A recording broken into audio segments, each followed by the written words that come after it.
Recently, I took on a job to remove a dead pine and then replace it, well, with something new, something interesting and unique. Now, I'm not sure what variety of pine this dead tree was, but I think it was probably the Taylor's Sunburst lodgepole pine, or one of the Mugo pine varieties, which are both susceptible to some of the different scale insects. And that's what I've determined killed this tree, most likely the pine tortoise scale. And you don't want to put off treating this insect because it's subtle. You don't necessarily notice anything is wrong until it's too late. I'll link to another video in the description that goes into more detail if you'd like more information on this insect. Okay, when I remove larger trees and shrubs like this, rather than just try hand digging, I hook up a tow strap to my Kubota tractor. It's maneuverable on lawns without causing turf damage, and it allows me to pull from different angles.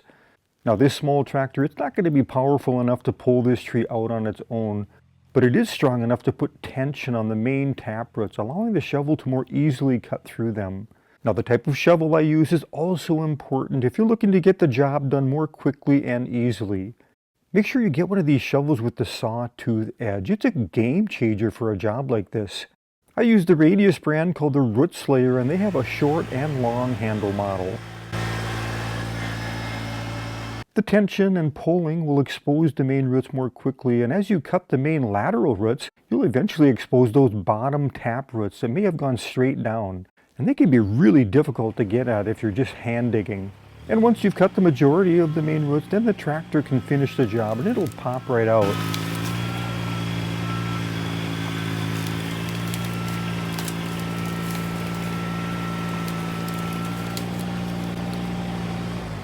Once the tree's pulled out, I usually cut the main trunk just above the root system and get that loaded.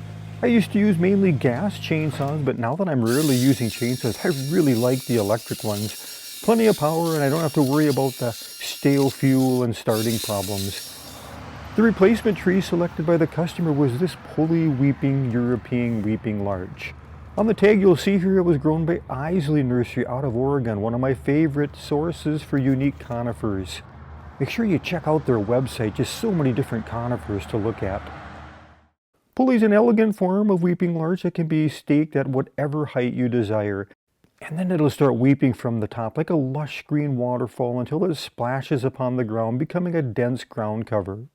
The larch are a deciduous evergreen, meaning they drop their needles for the winter, but before they do, check out these golden yellow fall colors.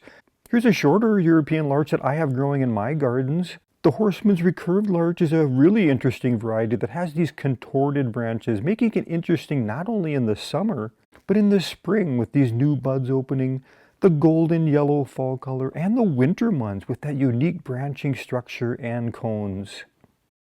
It won't take long to get this planted since I've already got a hole from where I took out the stump of the dead pine tree.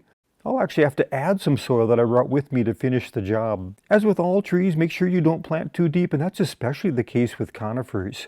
I usually leave at least 2 to 3 inches of the root ball above ground, do some backfilling so it's situated in the hole, and then I'll chop down the roots on the top part of the root ball. Off camera, I've also already severed many of the roots on the side of the root ball. It's been my experience when planting large trees, you want to give them plenty of water as they establish to the new area. Keep that root ball hydrated. The larch are native to wet bog areas, so it's unlikely you're going to overwater them.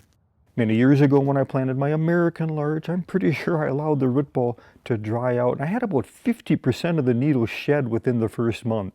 I was a little bit concerned at first, but it bounced back the next season just fine and looks great to this day. So the larch are a tough group, and most of the varieties sold in my area are hardy to zone 2. You'll notice that I staked the tree with a couple of posts and wire. This is an important step since the tree was tall for the size of the root ball.